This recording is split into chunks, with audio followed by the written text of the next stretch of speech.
오늘 이 시대를 살아가는 그리스도인들에게요, 하나님의 뜻대로 살기를 원합니까? 이렇게 질문을 하면요, 모두 다 한결같이 그럼요, 난 하나님의 뜻대로 살아가기를 원합니다 라고 대답을 할 겁니다. 누구나 예외 없이.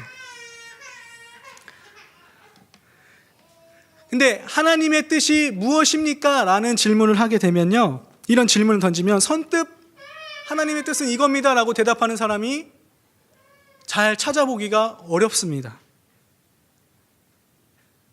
왜냐하면 우리는 이 하나님의 뜻이라고 이야기하면 무언가 대단한 거거나 아니면 우리가 잘 알아내지 못하는 것, 깨닫지 못하는 것들을 알아야 되는 게 하나님의 뜻이라고 생각하기 때문에 쉽게 알아차릴 수 없는 걸 알아차리는 게 하나님의 뜻이라고 생각하기 때문에 우리는 하나님의 뜻이 무엇입니까? 라고 물어보면 잘 대답하지 못한다라고 하는 거예요.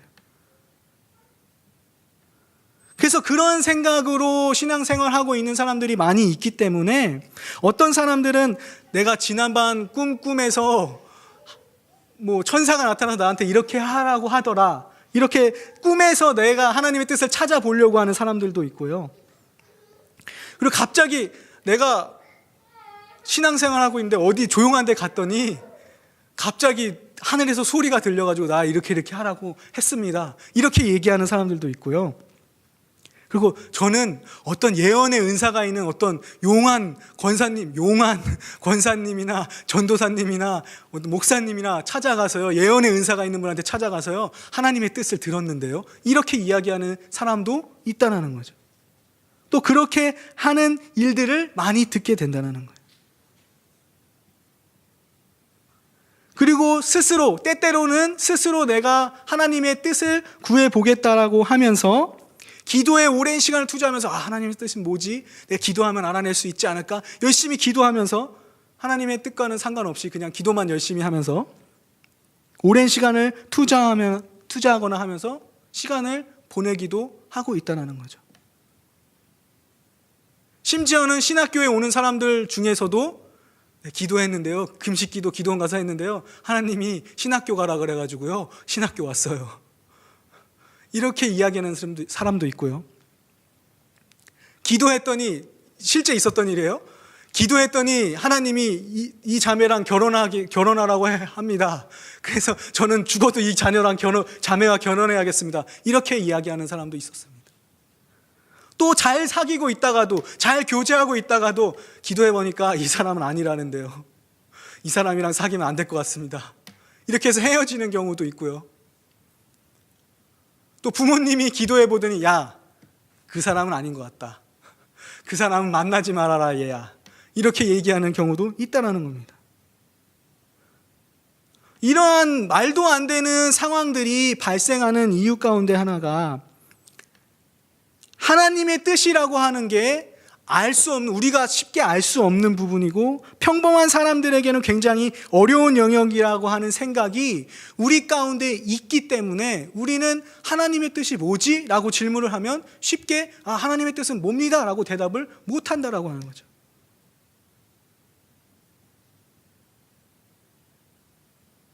그런데 재밌는 사실은 하나님께서는 이 하나님의 뜻이라고 하는 것을 어린아이들이라도 아주 쉽게 알 수 있을 정도로 쉽게 우리한테 말씀해 주셨다라고 하는 거죠.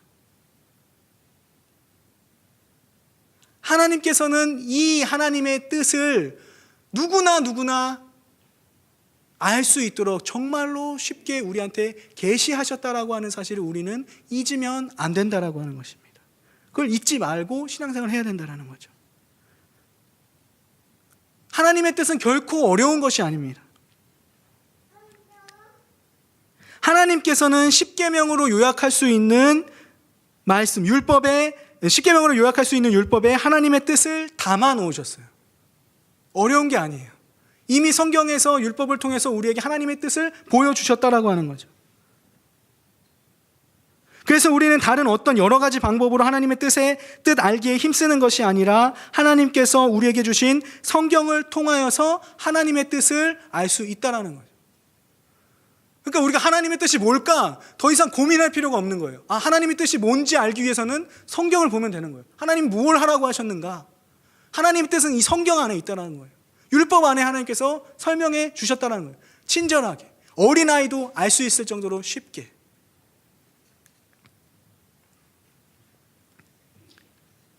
그래서 칼빈 선생님은 율법에 대해서 이야기할 때, 이 성경에 대해서 이야기할 때 모든 의의 완전한 기준을 말하고 있으며 하나님의 영원한 뜻을 나타내고 있다라고 이야기를 하고 있어요.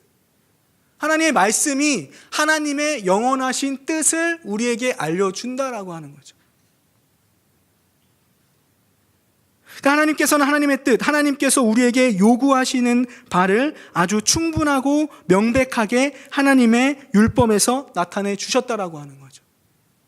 그 율법이 요약하면 뭐라고 말씀드렸죠? 하나님을 온전히 합당하게 예배하고 사람을 사랑하는 것. 다시 말씀드릴게요. 하나님을 예배하고 사람을 사랑하는 것. 그것이 율법에서 나와 있는 율법의 정신이고 그것이 바로 하나님의 뜻이다라고 하는 거죠.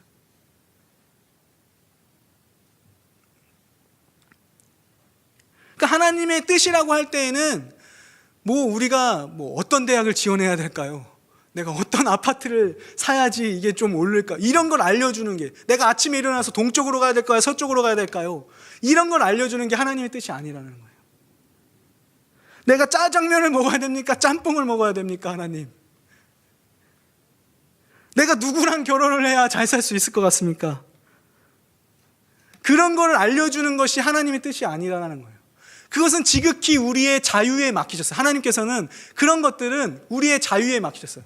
네가 짬뽕을 먹고 싶으면 짬뽕을 먹고, 짜장면을 먹고 싶으면 짜장면을 먹고, 네가 아침에 일어나서 일하러 가는 게 동쪽에 회사가 있으면 동쪽으로 가야지 서쪽으로 가면 되겠니? 당연한 거죠. 그거는 당연히 그건 하나님께서 우리의 자유에 맡기셨다라고 하는 그러한 부분들.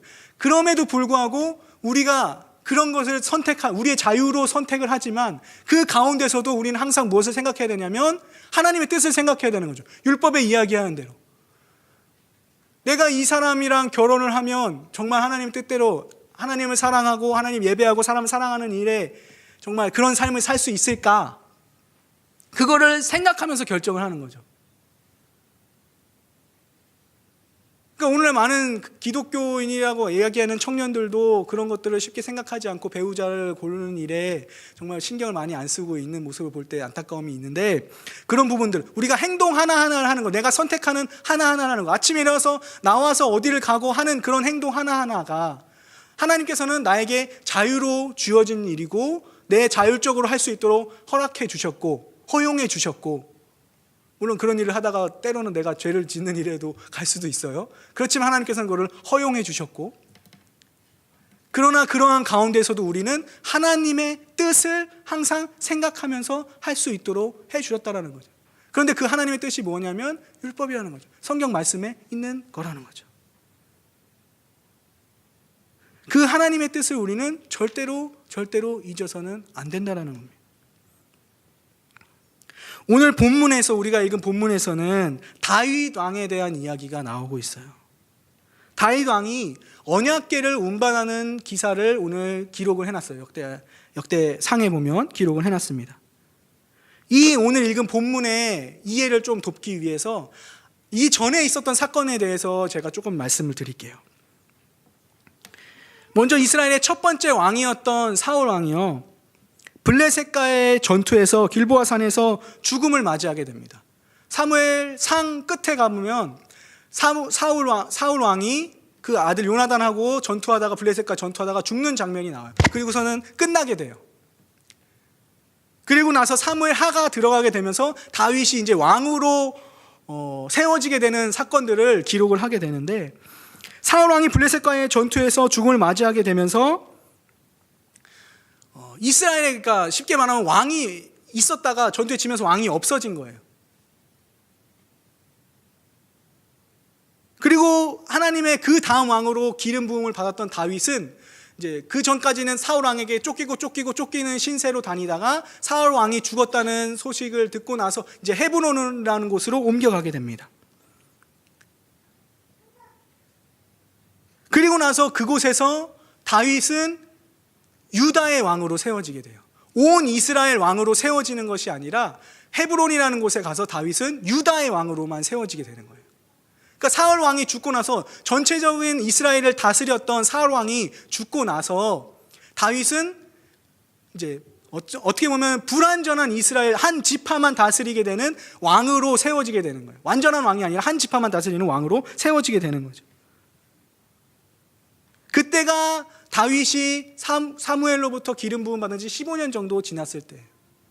그러니까 다윗은 언제나 하나님의 순리대로 그것이 이끌어지는 것을 기대했던 사람이었기 때문에 사울 왕이 딱 죽자마자 내가 왕이야, 난 기름 부음 받은 사람이야, 그렇게 해도 되지만 그렇게 하기 원하지 않았어요.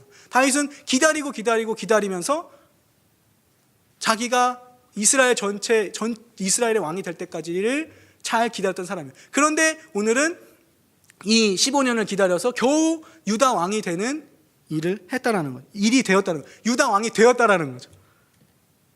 그리고 나서 5년, 유다 왕으로 즉위하고 나서 5년 정도 지났을 무렵에 북쪽에서도 왕이 없어졌으니까 사울 왕의 부하였던 아브넬이라고 하는 사람이 사울의 아들, 적통을 찾아야 되니까 왕의 권리를 주장을 해야 되잖아요. 적통을 주장해야 되니까 이스보셋이라고 하는 사울의 아들을 데리고 나머지 유다 지파를 뺀 나머지 지파들을 데리고 이스라엘의 왕을 삼게 되는 거예요. 그리고 마하나임이라고 하는 곳에서 정부를 세우고 이스라엘을 통치하는 그런, 하나님의 기름 부음으로 세운 왕이 아니었지만 그렇게 세웠다라는 거죠. 그래서 이 이스라엘이라고 하는 나라가 유다라고 하는 나라하고 이스라엘이라고 하는 나라하고 양분이 돼가지고 통치가 되게 되는 거예요. 그래서 이렇게 일시적으로 양분된 이스라엘의 그런 모습 때문에 서로 우리가 지금 남과 북이 대치하고 있는 것처럼 이들은 이제 대치가 불가피하게 된 상황인 거죠. 그래서 사울 왕가의 전통을 이은 이스보셋의 정부와 대립하고, 이제 다윗의 정부가 대립을 하게 되고 결국 전투를 벌이게 되는 거죠. 그런데 그 전투에서 사울의 뒤를 이은 이스보셋의 왕가가 지게 됩니다. 그리고 그 사건을 계기로 해서 그 뒤로는 다윗의 왕가는 점점점 강성해지고 사울의 왕가는 점점점 쇠락해지는 길을 걷게 되는 거예요. 그러면서 이스보셋을 왕으로 옹립했던 사울의 부하인 이 아브넬이 이스보셋이랑 어떤 내분이 일어나게 돼요. 왜 아버지의 첩을 데리고 갔느냐, 그런 이유로 해서 성경에서 이제 집에 돌아가셔서 앞에 일들을 이제 천천히 한번 읽어보세요. 그런 일들로 내분이 일어나게 돼요. 그래서 토라지게 됩니다. 둘이 토라지게 돼요. 이스보셋 왕과 이제 아브넬은 이제 서로 등을 돌리게 되는 거예요.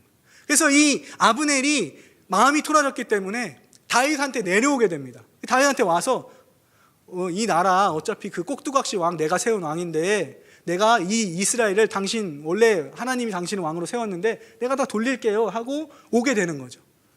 그래서 이 아브넬이 다윗한테 와가지고 온 이스라엘을 다윗에게 돌릴 겁니다라는 그런 언약을 맺고 돌아가게 되는 거예요.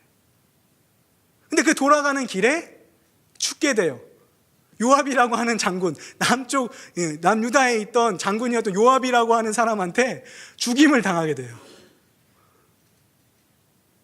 그러니까 거의 북이스라엘은 아니었죠. 이 당시에는 반쪽 이스라엘의 어떤 정신적 지주, 힘을 갖고 있던 아브넬이 죽게 되니까 또다시 이스보셋 밑에 있던 2명의 군대 장관이 이 이스보셋을 죽여버려요. 서로 마음을 합해가지고. 그러니까 이 사울 왕가는 완전 풍비박산 난 거예요.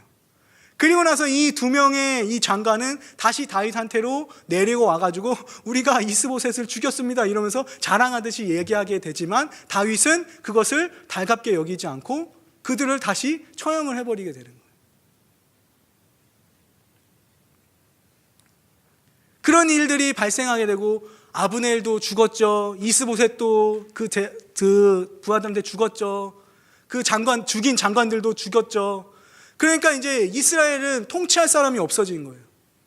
상황이 그렇게 되다 보니까 온 이스라엘이 이제 장로들을 모아서 내리고 와가지고 다윗 왕한테 와서 이제 다윗 왕이 하나님이 세운 왕인 걸 우리가 알았으니 왕으로 세우겠습니다 하고서 그때부터 다윗이 전 이스라엘을 통치하게 되는 일을 하게 되는 거예요.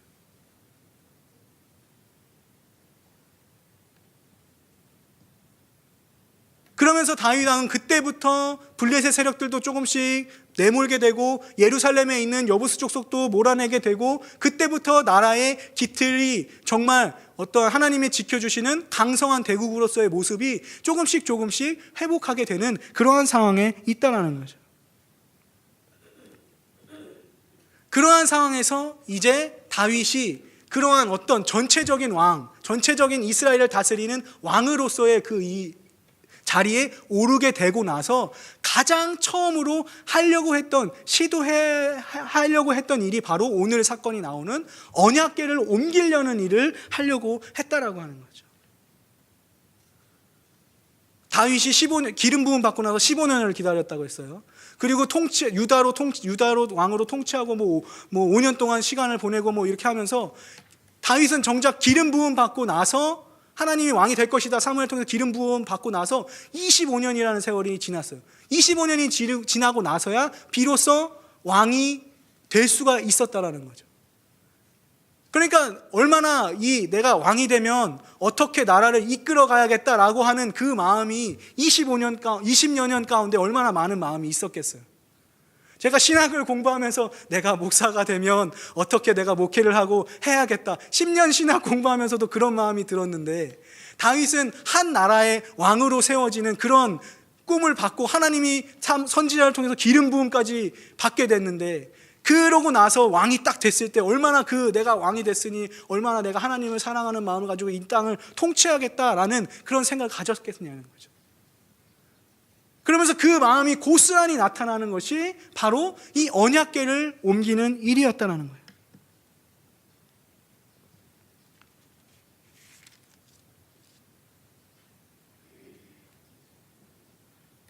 이제 13장 3절에 오면 우리가 우리 하나님의 궤를 우리에게로 옮겨오자 사울 때에는 우리가 궤 앞에서 묻지 아니하였느니라. 아멘. 사울이 통치했던 시대 때 쭉 이스라엘이 언약궤를 그냥 방치해 두고 있었다는 거예요. 이게 언제 뺏긴 거냐면요, 엘리 제사장 시대 때 블레셋 전투가 일어났을 때 그걸 뺏겼다가 다시 되찾아온 거였어요. 그게 원래는 성막에 있어야 되는 건데 그냥 기란 여아림에 그냥 방치되어 있듯이 70년이라는 세월이 그냥 방치되어 있었던 거예요. 그곳에서. 그러니까 하나님을 정말 사랑하는 이 다윗 왕이 되고 나서 볼 때 그게 얼마나 정말 말도 안 되는 일이었겠어요. 하나님의 임재를 상징하는 언약궤가 그냥 방치되다시피 70년 동안이나 있었다라고 하는 것이. 그러니까 다윗의 마음은 그것이 정말 달갑지 않아서 왕이 되자마자 내가 정말 하나님의 섬기는 그 왕이 되면 이걸 해야겠다라는 생각을 품고 하나님의 나라를 백성을 다스리는 왕이 되자마자 이 언약궤를 옮기려는 그런 시도를 갖고 계획을 했다라고 하는 거죠.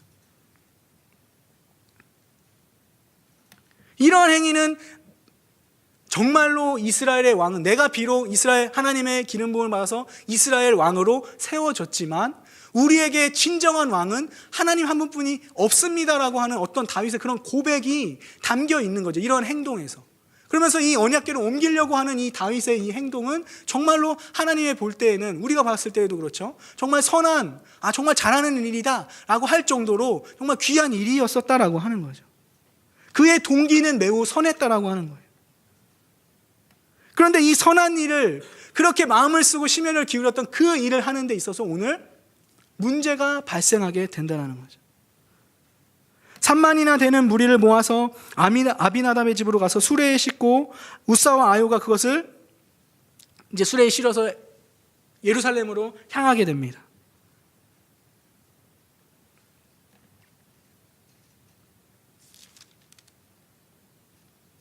그런데 이 수레에 싣고 가는 이 언약궤를 싣고 가고 있는데 우리 9절에 보니까 기돈의 타작마당에 일어선 소들이 띠무로 우사가 손을 펴서 궤를 붙들었더니 소들이 막 날뛰기 시작하는 거예요. 소들이 막 날뛰기 시작하니까 언약궤가 뒤에 실려 있었는데, 수레에 실려 있었는데 그게 흔들려서 쓰러질 것만 같았어요. 그러니까 웃사가 이거 쓰러지면 안 되지, 큰일 나지 하면서 손을 그걸 잡았다는 거예요. 붙들었다는 거예요. 그런데 그 붙들므로 인해서 웃사가 죽어버리게 됩니다.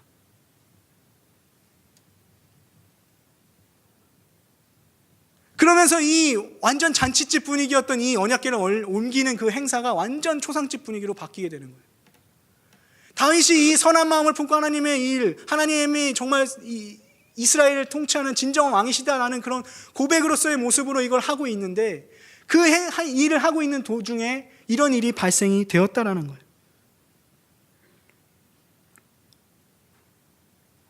그의 그런 다윗의 그런 선한 의도에도 불구하고 일이 토라지게 되었다라는 거죠. 왜 그렇게 됐는지 우리는 민수기서를 보면은 알 수가 있어요.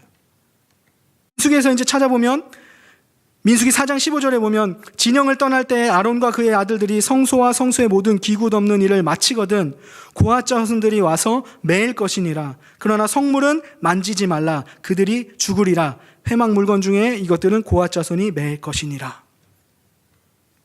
하나님의 언약궤를 다루는 방법이 율법에 이미 제시가 되어 있었어요.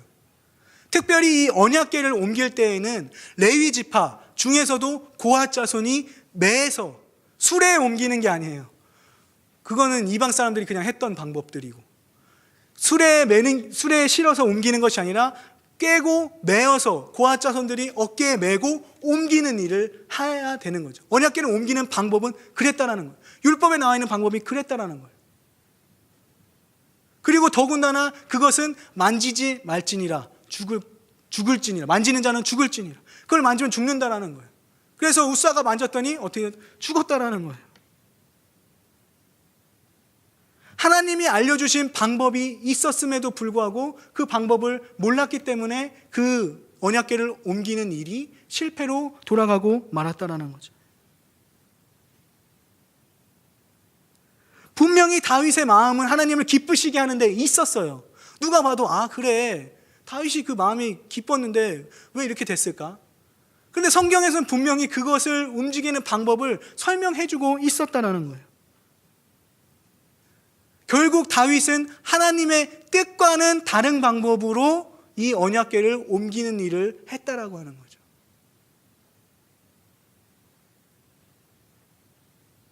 물론 그것 때문에 다윗이 죽지는 않았지만 그 언약궤를 만졌던 웃사가 죽게 되는 일을 당하고 마는 거죠. 하나님의 뜻을 어기게 되면요, 죽는 거예요. 우리가 살아있다 할지라도요, 하나님의 뜻을 어기면서 살고 있으면요, 그 삶은 죽은 삶이라는 거예요. 그 하나님의 뜻을 우리가 어디서 찾아야 되냐면 성경에서 찾아야 된다는 거예요. 끊임없이 우리는 성경을 보면서 하나님의 뜻이 무엇인지 살펴봐야 된다는 거죠. 그것을 몰랐던 다윗은 오늘 실패했다는 거예요. 언약궤를 옮기기 시작했을 때 정말로 일이 순조롭게 돌아갈 것만 같았는데 실패했다는 거죠. 오늘날 우리에게 이와 같은 일들이 얼마나 많이 일어나고 있는지 모릅니다. 우리는 하나님의 뜻과는 전혀 상관없는 일을 하면서도 나의 의도는 하나님을 사랑하는 그런 마음을 가지고 했습니다. 나는 좋은 마음을 품고 한 것인데요, 내 의도는 그게 아니었습니다. 하나님만을 높이려고 그런 거였어요. 그렇게 많이들 이야기를 합니다. 오늘날 한국 교회가 얼마나 많이 그렇게 이야기를 합니까? 교회에 사람 많으면 좋은 거 아니에요? 하나님 보시기에도 좋은 거 아니에요, 그게? 사람 많이 늘리기 위해서 우리가 썼던 방법이에요. 그러면서 사람 늘리는 일에만 급급하게 하고, 하나님의 말씀 가르치는 일에는 게을리하면서도 사람을 늘리는 일에는 정말 수단 방법을 가리지 않고 정말 범죄라도 저지르면서 교회들이 그렇게 하고 있잖아요. 우리가 그렇게 막 하는 그런 모습들이 보이잖아요. 그러면서도 우리는 하나님의 이름을 높이려고 우리가 그렇게 했습니다 라고 하고 있다라고 하는 거죠. 그러면서 우리는 그게 하나님의 뜻이 아닌데도 불구하고 우리가 좋은 의도로 했는데요, 이렇게 이야기하고 있다는 거예요. 그런데 그게 아니었다는 거예요. 하나님의 뜻은 그게 아니었다는 거죠. 우리가 하나님의 뜻을 모르겠습니다 이제는 이렇게 이야기하면 안 돼요. 우리는 하나님의 뜻을 알아야 돼요. 하나님의 뜻을 하나님께서 우리에게 친히 계시해 주셨기 때문에 우리는 더 이상 모른다라고 이야기하면 안 돼요. 우리는 하나님의 뜻을 압니다. 아는데 잘 안 되네요. 하나님 도와주세요 라고 이야기를 해야 되는 거죠. 오늘 다윗의 모습에도 그런 안타까움이 있는 거예요. 그런 어떤 실패한 그런 모습이 있는 거예요. 그리고 나서 다윗은 그것을 성막으로 가져가는 일을 하지 못하고 오벳에돔의 집으로 그 언약궤를 돌려보내게 돼요. 자신의 잘못을 알았던 거죠. 그리고 나서 몇 개월이 지나고 오벳에돔이 하나님으로부터 복을 받았다는 소리를 듣고 이제 때가 됐구나. 다시 이 언약궤를 옮겨야겠다. 그리고 나서 다윗이 어떤 일을 하냐면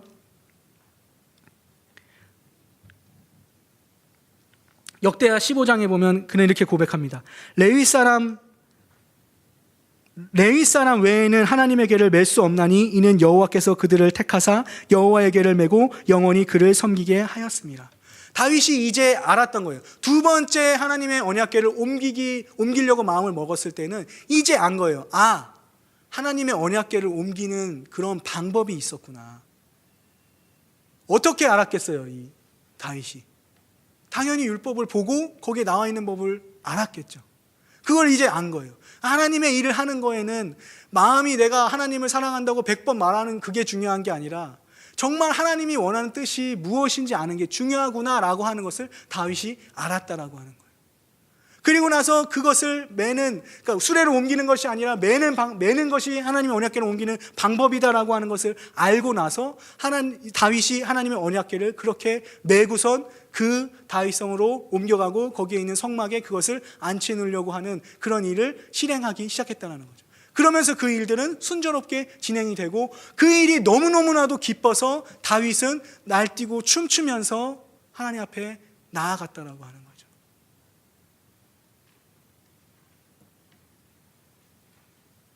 다윗도 공부를 하고 하나님의 뜻을 알게 되었다라는 거예요. 그러니까 우리가 하나님의 뜻을 알기 위해서는 끊임없이 공부해야 된다는 거예요. 하나님의 말씀을 계속 묵상하고 하나님의 뜻이 무엇인지 살펴봐야 된다는 거죠. 그 뜻이 무엇인지 우리가 알게 되었을 때 우리가 행하는 사소한 행동 하나하나까지도 하나님께서 우리에게 자유로 주어진 일임에도 불구하고 그 자유롭게 주어진 일들이 하나하나가 허투루 돌아가는 일이 없게 되는 거죠. 내가 짜장면을 먹을지 짬뽕을 먹을지 결정하는 일 그거 하나하나에도 그걸 통해서 내가 하나님의 영광을 드러내고 내가 이것을 먹고 힘을 얻어서 더 하나님의 일을 해야겠다 이런 마음이 이제 생겨나게 되는 거죠. 무슨 일을 하든지 그런 마음이 생겨나게 되는 거예요. 그렇기 때문에 우리는 하나님의 뜻을 구하는 데에 정말 전심전력하고 다른 방법으로 하는 게 아니라 정말 하나님의 말씀이 기록되어져 있는 대로 우리가 그 뜻을 구하면서 살아가는 되는 일들이 우리에게 필요하게 된다는 거죠. 하나님의 뜻 우리가 궁금해합니다.